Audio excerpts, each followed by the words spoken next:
Good afternoon, and welcome to NASA's Wallops Flight Facility in Virginia for our pre-launch news conference for Northrop Grumman's 11th Commercial Resupply Services mission to the International Space Station.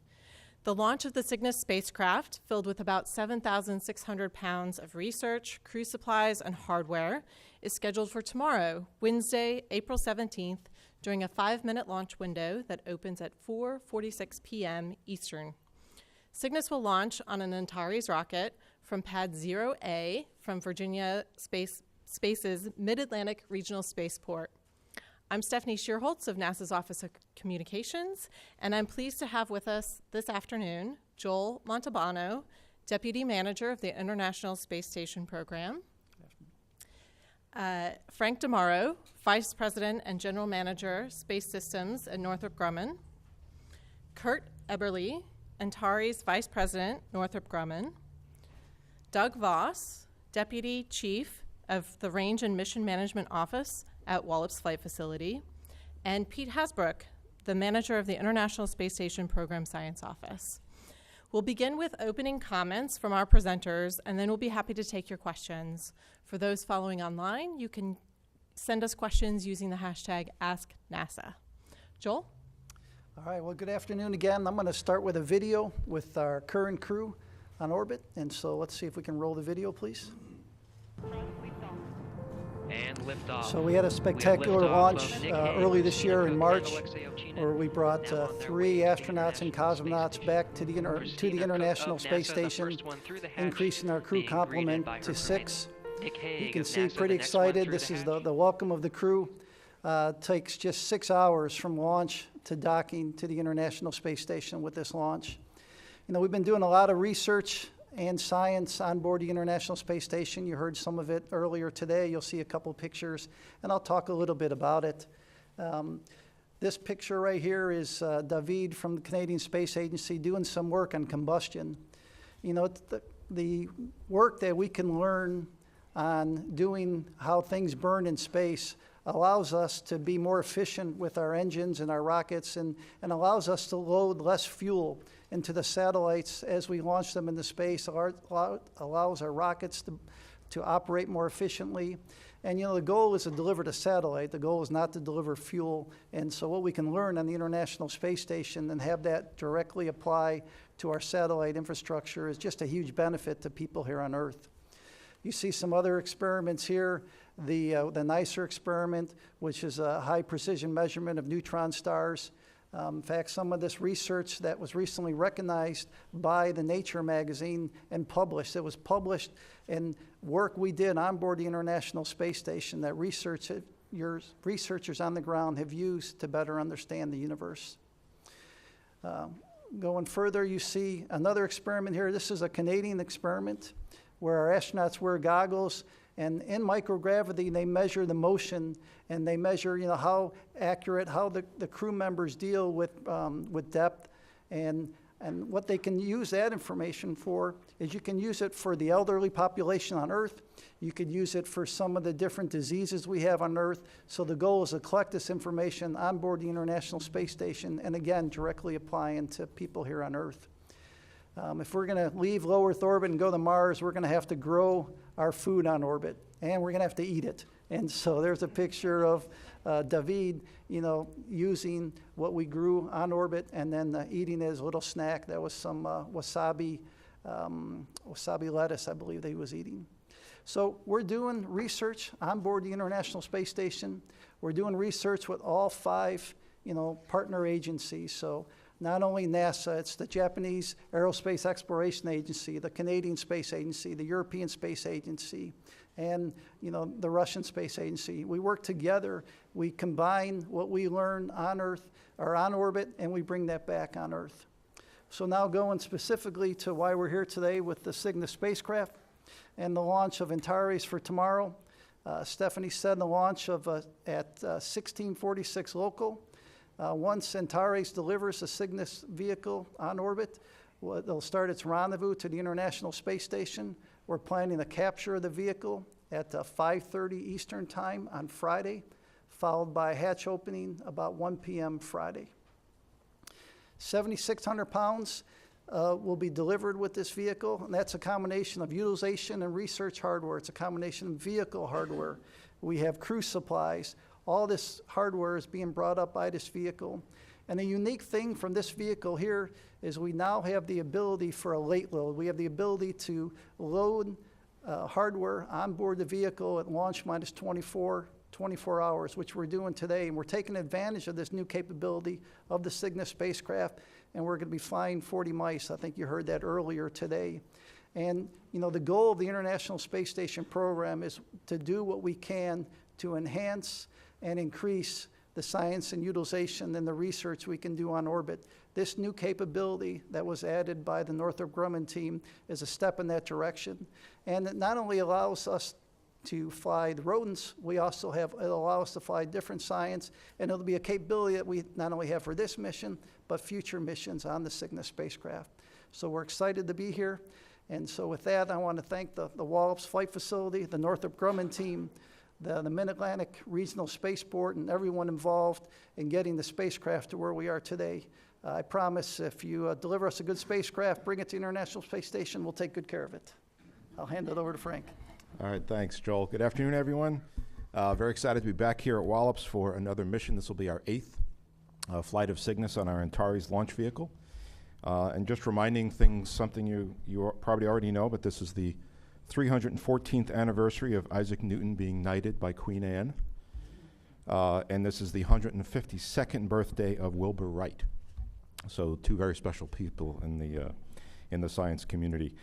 We'd also like to thank the team here at Wallops, at NASA, our partners at NASA Johnson Space Center, as well as here at Wallops Island, of course, Virginia Space, and of course our partners on the Antares team for making this day possible. Looking forward to a successful launch tomorrow. So why don't we cue the video, and I'll just give a little bit of an update of what the spacecraft has been going through in preps for its mission. So here's the service module arriving from our Dulles, Virginia facility where it's assembled and tested. We take the vehicle out of its transport container, we do some tests. While that's going on, we also unpack the pressurized cargo module, which arrives directly from our partner Thales Alenia Space in Italy. Those modules are mated to create the Cygnus vehicle. In past missions, we've actually loaded cargo before this point in time, but with the new cargo operations that we do now with the late load, we actually load the cargo later. After we complete making a Cygnus, we bring it to the V55 facility to fuel it, and we install the NanoRacks external CubeSat deployer.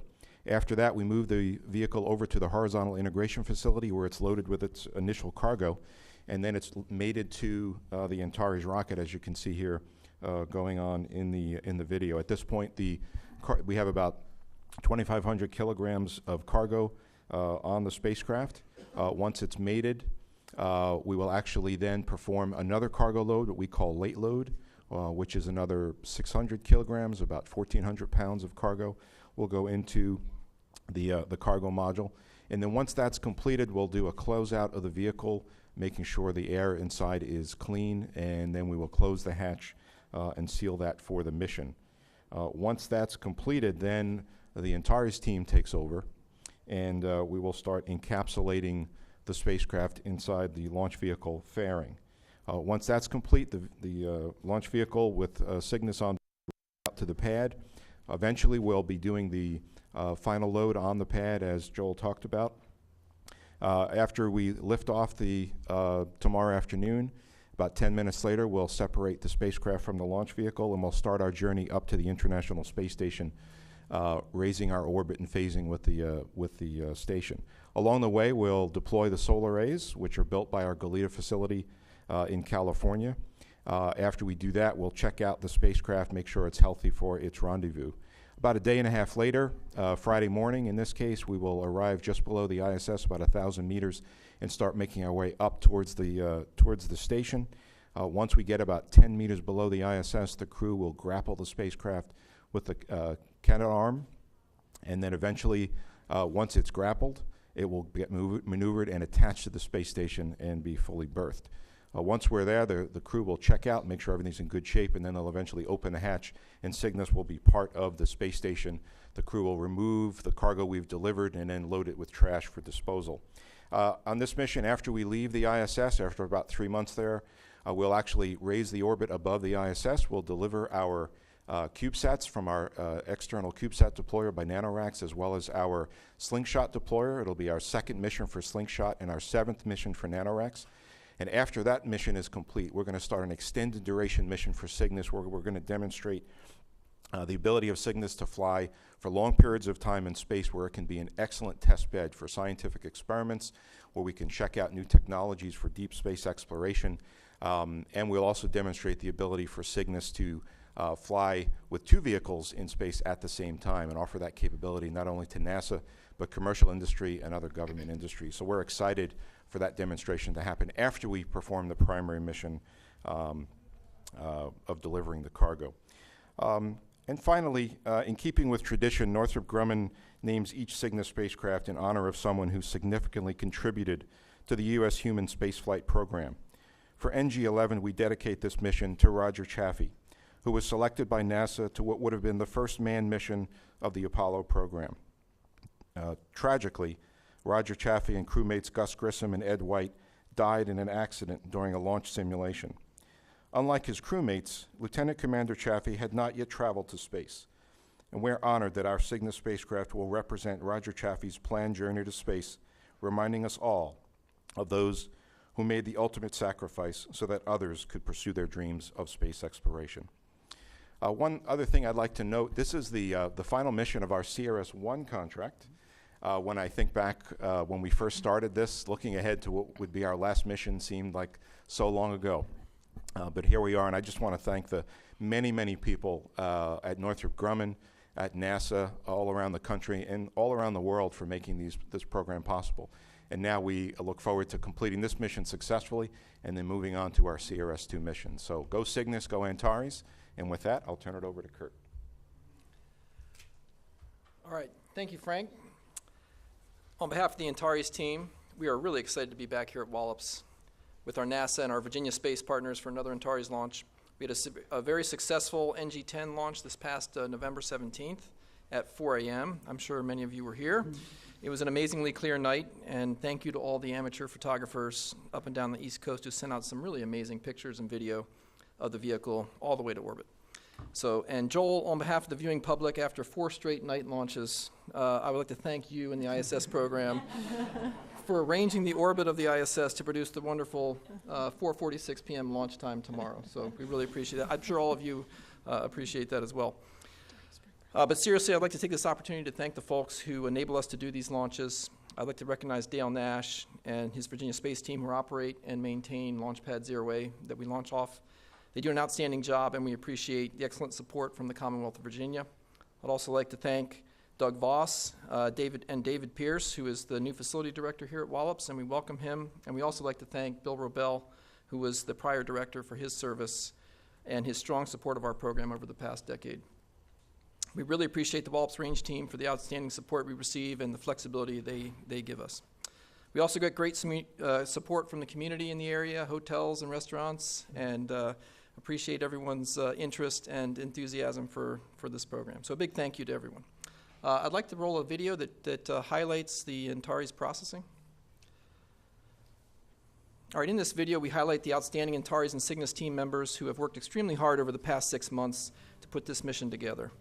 It's truly an honor to be a part of this team and get to help lead such a professional and dedicated team. It's truly the team behind the system that makes a launch successful. We begin systems integration of our Antares vehicle in the Horizontal Integration Facility, or the HIF, here at Wallops. We have the capability to integrate 2 vehicles at once, as you can see.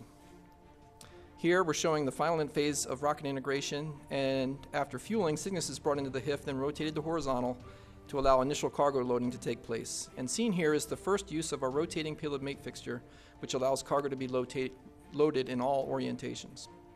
For this mission, you have heard about our new late load capability. This is accomplished using our new pop-top fairing, which is built at our facility in Iuka, Mississippi. You can see the nose cone coming off there, and that's what we're going to use to access Cygnus and load the final cargo.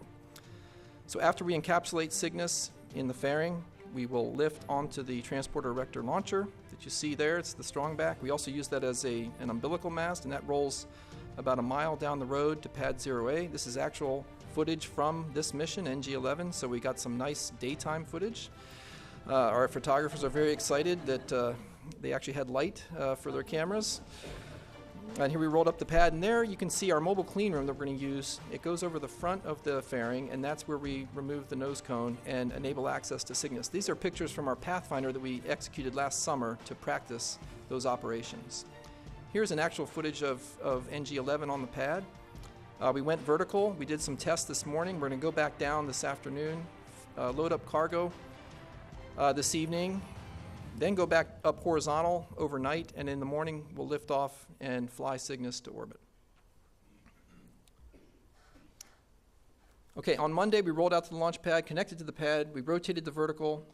This morning we completed a combined systems test. That verifies all connectivity between the Antares rocket, the Cygnus spacecraft, the launch pad, and the range. That's a really key test for us. That went well. We are now going to rotate the vehicle back to horizontal in the next hour to prepare for final cargo load this evening.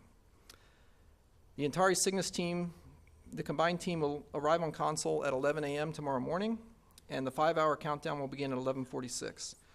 We have a 5-minute launch window that opens at 4:46, and we will target the opening of the launch window.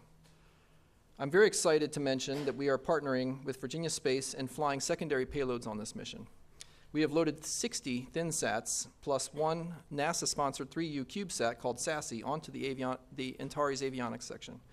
And 265 seconds after we separate Cygnus, and they're on our way, we will start separating these secondary payloads into orbit. The ThinSats are small STEM satellites built by students from 70 schools located in 9 states: Virginia, Arizona, North Carolina, South Carolina, West Virginia, Kentucky, Maryland, Florida, and Connecticut. So a really good footprint and a lot of involvement from across these states. After the ThinSats are deployed, students will collect and analyze data transmitted from their satellite for approximately 5 days before it deorbits and burns up in the atmosphere. And SASE, the 3U CubeSat, is an aerothermal spectrometer spacecraft and was built by students from the Universities of Indiana and Illinois. And we have, I understand we're going to have 200, 250 of these students here to watch the launch, and so you can just imagine how excited they're going to be to see their spacecraft get launched into orbit. All right, and now time for my public service announcement about launch hazard area clearance. I'd like to say a word about public safety and airspace clearance. As you recall, on some past launches, far into the past, we have had boats and airplanes travel into the restricted area and force us to scrub for the day. I'd like to encourage everyone who's coming to see the launch to please follow the directions of the Wallops Range personnel and the FAA, the state police, and other public agencies who are working to protect you and ensure the safety of the viewing public. We all want to see a good launch on the first attempt, and we appreciate everyone's cooperation.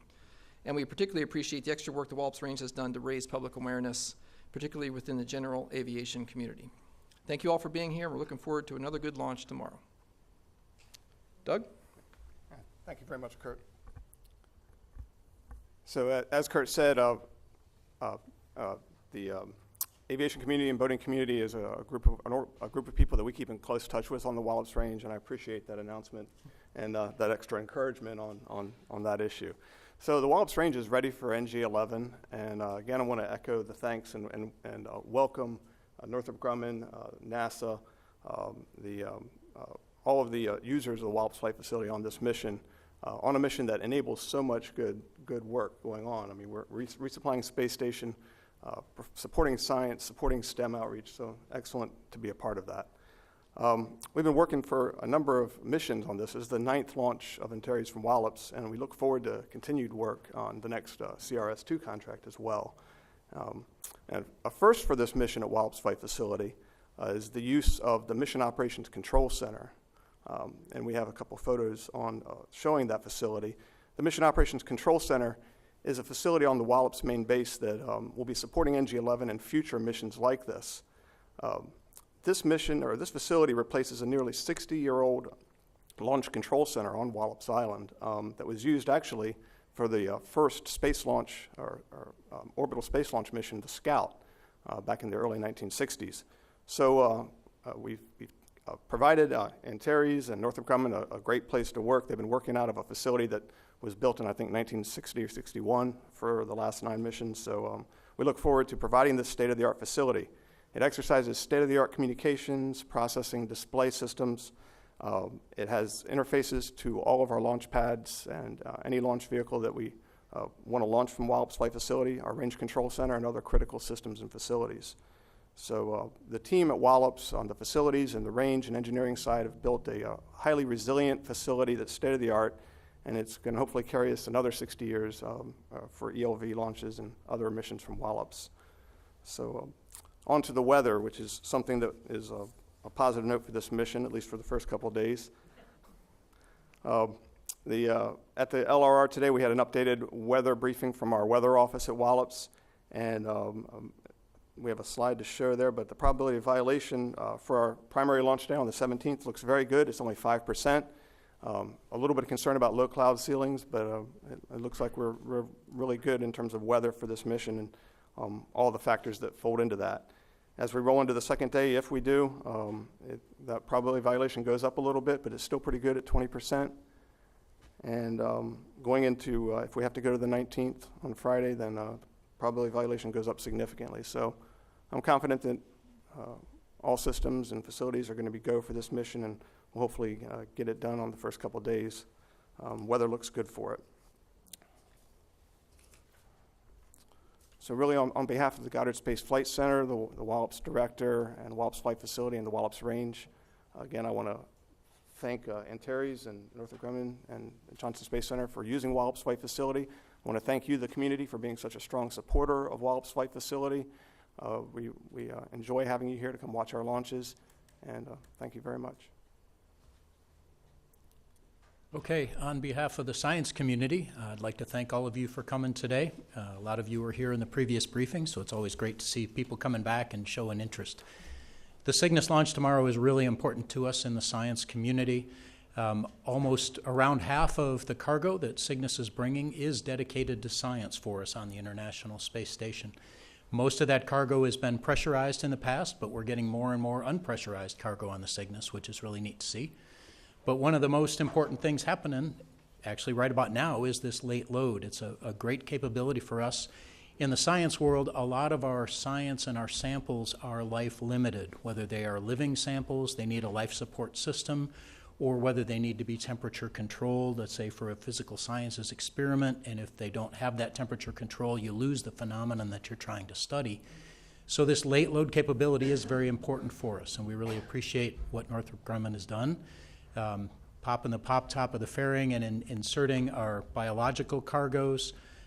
They've added a life support system within the Cygnus. It's actually an extra locker in there, so it's controlling oxygen and humidity and carbon dioxide. There's also a data system that'll downlink data, so we can, on the ground, our control centers and our scientists can make sure that the data, the samples are really being taken well care of and they're all in good shape for the arrival at the station. The station itself is a multidisciplinary lab in space. A lot of labs on the ground on the Earth will focus on one discipline of science, and a lot of them focus very narrowly on a sub-discipline. Station is multidisciplinary, it's diverse, it's leading edge. We're a cutting-edge laboratory in space. We do the breadth of research that we do falls under biology, biotechnology, Earth and space science, human research, physical sciences, technology and development and demonstration, and global education. Over the course of history, we've had something around 2,600 different investigations performed and still ongoing on station. Normally, we could tell you over the course of 6 months roughly how many investigations we've got, but we're really getting good enough at our processing that we have things coming through the system and they will be assigned in the next couple of months and launched in the next couple of months. It's too early to say what those numbers are going to be. But typically, it's about 300 or so investigations going on at any one time. Cygnus is contributing to the success of at least 40 investigations. About 35-ish are being brought up by Cygnus, and another 5 to 10 or so are supporting investigations already ongoing on ISS. If you weren't with us earlier this afternoon, some of the scientists in the briefings that you missed, I'll give you some of the highlights from this mission. And these scientists and experts are still around here, so you can catch them after the briefing and ask some more questions of them. There's the Astra B facility, which is going to be 3 about breadbox size autonomous free-flying robots that will fly in formation. It's testing technology. It also becomes a facility for other experiments to use them, with the goal eventually of helping offload the crew members from doing kind of some of the mundane tasks, as well as free flight and giving the ground control team a little more insight into what's going on. Another experiment is space fibers, where we are manufacturing Z-band network fibers on the station. You can do them on the ground, but in space and microgravity, they come out much more pure. And it's actually a really good potential commercial market. It's got high payback for the low launch and return mass, so we're excited about that. A bioanalyzer from the Canadian Space Agency will be able to analyze blood and other samples on board the station, so we don't have to bring those samples back home. We've got a rodent research mission launching, which is studying the body's response to a tetanus anti-vaccine or a vaccine. That is one of the primary users of this late load capability. We're very appreciative of that. The Virginia Space ThinSat Consortium and the Satellite Consortium folks are here. And a couple of folks who didn't get to talk, but I know they're here. Bionutrients, which is studying using algae to purify water as well as grow food for future use. And the Robotic External Leak Locator, which was managed out here at Goddard Space Flight Center. It was actually a previous technology demonstration used on ISS, and it worked so well that it's now become an established system. There's a lot of work, as I said, going on station, and Joel mentioned the Soyuz crew that just arrived a little bit ago, brought us to 6 crew members total, brought us to 4 USOS or US Operating Segment crew members, which is great for us in the research world because that 4th crew member essentially doubles the amount of crew time that we have to do all this science that's coming through the system. So we are doing pretty well keeping up with that demand, but if you're a scientist out there, please know that we've got opportunities for you. It's a great time to do your station or your science on station. Other things going on in the station program. Our program science office and our multilateral partnership, the international partners, just finished a new document called the Benefits for Humanity 3rd edition. This is the 3rd in a series. The last one was about 3 or 4 years ago. It's a series of about 130 stories about the research that we've done on station and how that benefits all of us on Earth. This being the 3rd edition, we expanded the envelope a little bit and we explored the economic value of some of these experiments in space. There's a lot of investment that goes into the experiments and the research. How is that paying us back? And we took a couple of tacks on that. For example, the CubeSat market, which really was just invented 20 years ago, has started ramping up in the last 10 years. You can look at the market value of a company that's involved in that and say that business has been developed by the CubeSat market being deployed and developed from the International Space Station. Another area is looking at healthcare and pharmaceuticals. If you've got a drug or a technique that was developed using research on station and it's extending people's lives or reducing the amount of caregiving that they have, that feeds back into the economy as well. They can work longer, the caregivers can go back to regular kind of jobs. So the other new thing that we did in there is the effect on the scientific community, the science value of the research that we're doing. Not just the individual results, but how is that playing around the world between and among science disciplines? For example, I like to think of biophysics. In biotechnology, we're trying to figure out down at the molecular level what's going on in these living organisms. If we want to analyze blood or a sample in space, now you're getting into small tubes. Who but the physicists who understand that flow and can help optimize that? So biophysics is an emergence in the science field. There are 5 other sections in the book. As I said, these stories are really easy to comprehend for those of us laymen on the ground. You can find more information at www.nasa.gov/station-benefits. And the other major thing going on in the science world, you all remember that we did a 1-year mission that concluded about 3 years ago now. Scott Kelly and Mikhail Kornienko spent 11 months on station. You probably know Scott has a twin brother named Mark. They were both astronauts, both are retired now. And it was a great coincidence, and we made the best use of it. So our human research program designed a series of experiments to follow Scott and Mark through the course, not only of the time Scott was on station, but the 6 months prior, set a baseline for Scott and Mark, take a lot of data during that 11 months, see how Scott's data diverged, if at all, from Mark, and then follow him again for 6 or 8 months after Scott got back. And there are really some unique and remarkable findings. We have to preface this by saying Scott is one subject, and so you can't draw a lot of conclusions about how Scott and Mark diverged.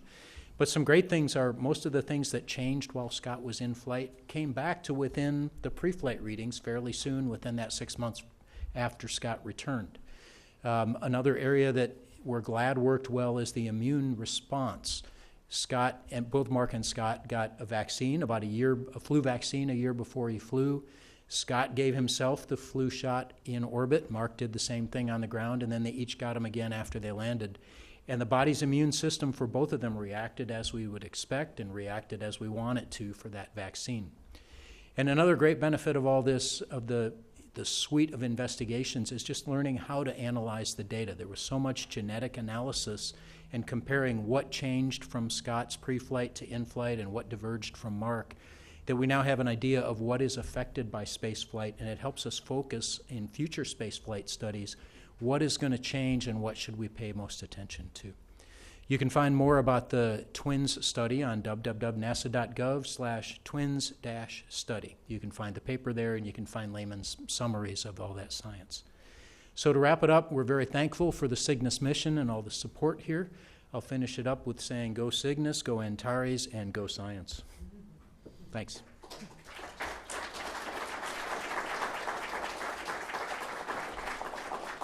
Great. Thank you for all those wonderful summaries, gentlemen. We will now take questions. We'll start here in the room, and then we'll go to social media for questions using the hashtag AskNASA, and then we'll take any questions we get on the phone line. So please wait for a microphone to come to you, announce your name and your organization and to whom you're directing your question. I see a question here. There's a couple in the room, so we'll go ahead and get started. Pat from RocketLaunch.live. For Cygnus, you all had demonstrated the ability to boost ISS's orbit. I think it was OA9. Is that planned to be done in this mission or future missions?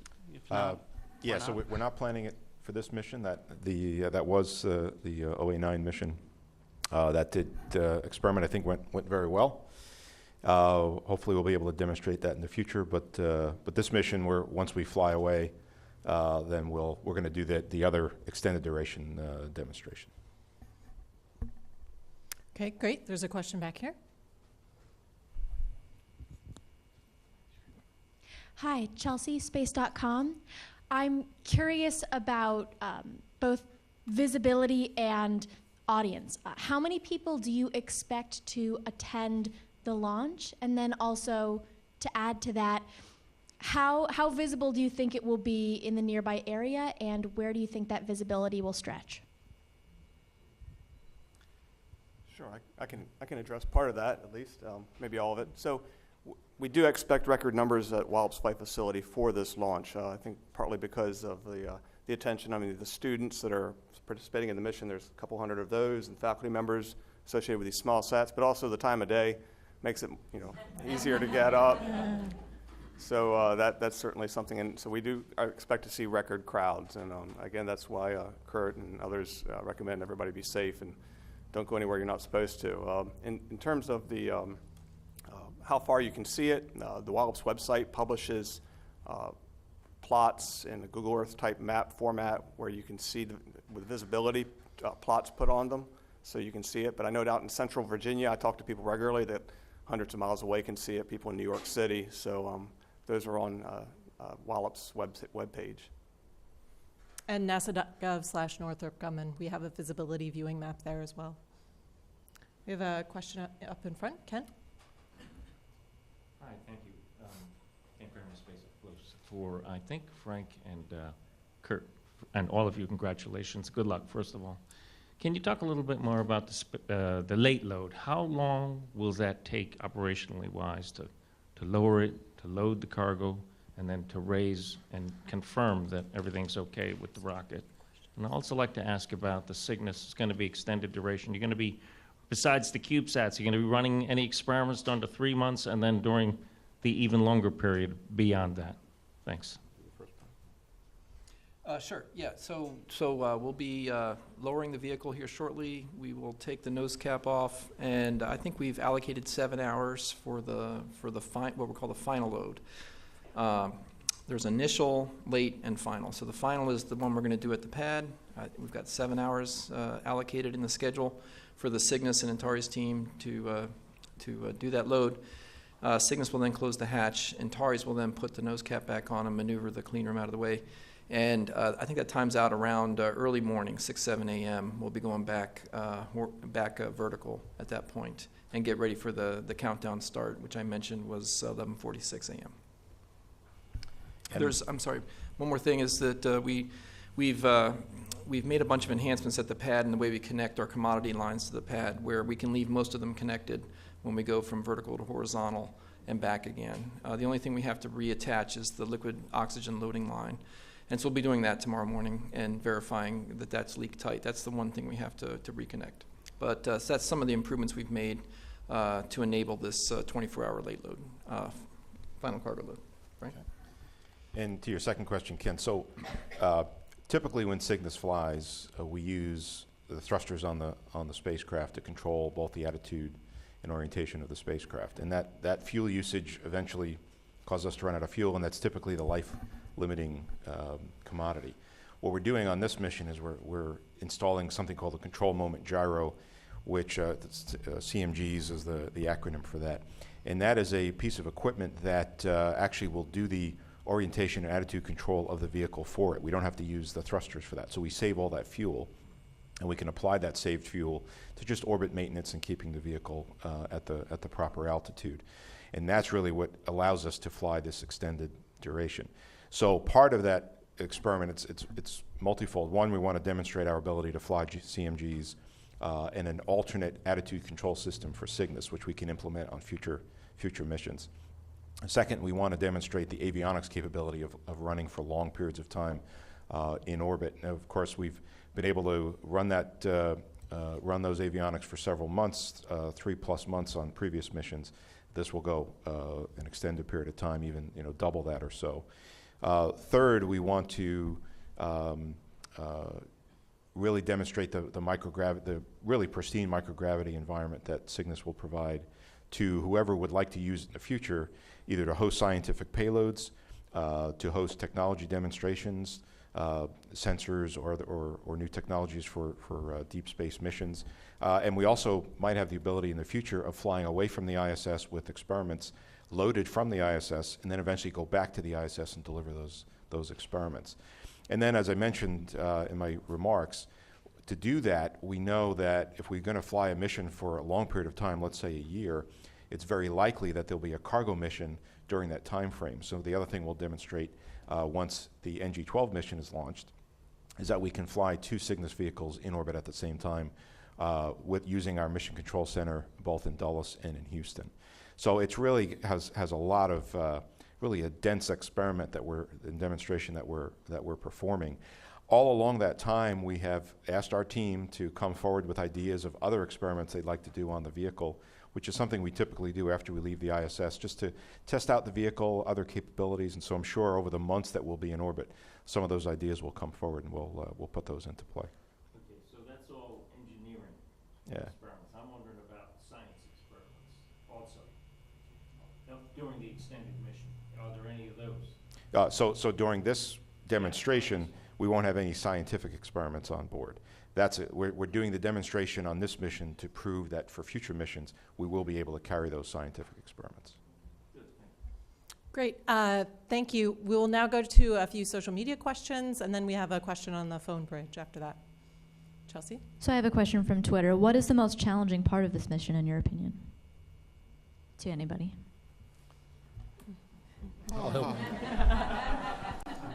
Well, let me do that one. We've got the NG-11 mission here launching tomorrow. We also, Station has a SpaceX 17 CRS mission launching in about 8 days after that. So we will have 2 cargo vehicles, 2 science-heavy vehicles berthed to the station at the same time. It's good that we've got 4 crew, but there's so much science going on that we have a couple of weeks coming ahead of us where we can't even do all the science that's in the plan, let alone all the other normal stuff that's in the plan. Thank you. And now we have a question from Facebook, unless you wanted to add anything. Okay. So when we're talking about the Antares rocket and you say we are a go for launch, Are those conditions different than saying we are a go for launch for a mission with a crew on board? Well, I guess that's a good question. I think, I guess they're speaking of a rocket that is rated to carry humans. My understanding is, I'm no expert, having only worked on expendable launch vehicles carrying cargo and satellites to orbit. My understanding is there needs to be a higher level of redundancy on the avionics, navigation, and the actuation system needs to be redundant as well. So I think those are the main features that need to be at a higher level of reliability than we currently specify for our vehicle. We try to strike a balance between all those things and cost, and so that results in the vehicle we have, which we are very confident in. But I think it would be another increment to be carrying humans on board the rocket. There's different constraints, different requirements. You have to have the abort modes. What happens if you have a problem during ascent, so you want to have the abort mode. So it's just it's a different vehicle versus crew versus cargo. Thank you all.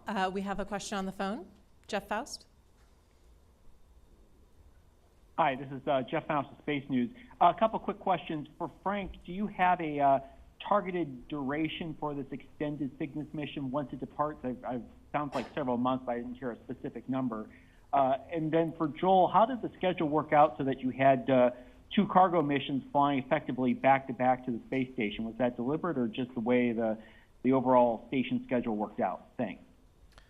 So I think to the first question, one of the main goals of this demonstration is to have 2 Cygnus vehicles in orbit at the same time. So as a minimum, we'd like, assuming we're successful, we'd like to have NG-11 on orbit when NG-12 launches and we operate that vehicle. So assuming that's in the fall time frame, we're thinking something on the order of 6 to 7 months as a minimum mission duration. Once we achieve that goal, if we've achieved all the other goals, then we'll regroup and determine how much longer we might want to fly the vehicle. So, minimum 6 or 7 months and possibly a little bit longer. Let's see, as far as planning, do we plan missions a week apart? Generally, we don't do that. Our plan is to fly when the customers are ready. And so what we look at is the manifest of when people think they'll be ready to fly. We look at the vehicles that are available at that time, and then we schedule accordingly. Great, thank you. We have another question in the room. Thank you. Sean Costello, Spaceflight Insider. A question for Frank. Can you expand, please, on the naming of this Cygnus, the importance of, and the history that you're bringing forward into everyone's mind? Well, as we went through the process of selecting the name for this mission, we recognize it's the 50th anniversary of the moon landing on Apollo. And as we talked through that, what we kind of gravitated to was thinking about the folks who have sacrificed so much to make that happen. And we zeroed in pretty quickly that it's really the folks that made the ultimate sacrifice that we wanted to focus on, and that turned out to be Gus Grissom and Ed White and Roger Chaffee. And then when we talked about who amongst those 3 we would choose, we selected Lieutenant Commander Chaffee because of the fact that he just hadn't made it to space yet, whereas Gus Grissom and Ed White had. And so we thought bringing him into space with Cygnus as his namesake was something that we could do. It was about as special as we could come up with. So that's really the way it came about. Thank you. Great, next question. Hi, my name is Taylor Michael from Goddard Space Flight Center. One number I've heard repeated a lot over the last decade or so has been that for every $1 that you put into NASA, you get about $10 back. I think you were talking earlier about the return on investment and how it's questioned. Can you speak to that more? Because I think that generally outside of this room, most people aren't really paying attention, and those who are don't know very much. So it'd be really nice to hear some other responses on the return on investment and how it really benefits us. But even in a simple, $1 gets us $6 back kind of way, something simple like that. Thanks. I'll take a run at it. So as far as dollar numbers, I can't give you any dollar numbers, but we can probably get that, afterwards. What I will tell you is we are doing things on board the International Space Station that benefits people here on Earth. One of the things that I like to talk about a lot is the Canadian arm we have on orbit. And so the technology that is used on the Canadian arm is used today in order to operate on brain tumors that in previous times could not be operated on. And so where I see the return of investment is you see there's hundreds of examples of that. The fuel I talked about, the fuel burning efficiencies. If we can have bigger satellites that can be more operational because of things we do on orbit on the International Space Station, that's a direct benefit to people here on Earth. The Canadian experiment, again, studying what happens to the mind on orbit and how the mind reacts to microgravity. You could apply that to diseases here on Earth and what you learn on space. And so there's countless examples of that. And to me, that's really the benefit of the International Space Station. And we're going to keep going. We have lots to do in the future, and we're going to keep bringing those benefits back to Earth. Pete, did you have something to add? Sure. The Benefits for Humanity document and the attempt we made to try to quantify some of these things, we call them case studies because each case is unique. Each case, as you go through it, is arguable about what assumptions you think are actually direct commercial benefits. So that was part of the challenge, and I would encourage you to go to that website, /station benefits. We have an executive summary, which does explain some of the attempt at economic valuation. We got to start somewhere, so. And I would say when you invest in space, you get access to the universe. Next question. Yeah, in reference to the data that you mentioned with the twins, is there any further plans to continue that study? And if so, how would that translate to a benefit to patients or to medicine here on Earth? We don't have any twin astronauts in the pipeline, so that's an unfortunate thing. Related to that, though, our human research program wants to continue the one-year mission studies, the longer duration studies. So a lot of the things we learned through concocting this twin study and the whole one-year mission program will help us there in the future. It'll be a great thing when we get the commercial vehicles flying and we know what our crew rotations are going to be, then we can start adjusting who's flying when and coming back when. But yes, all this that we're learning, how to make the best use of the technology to analyze the samples and the genetic variations and stuff, that is all going to feed back as well into benefits for people, just healthcare here on the ground.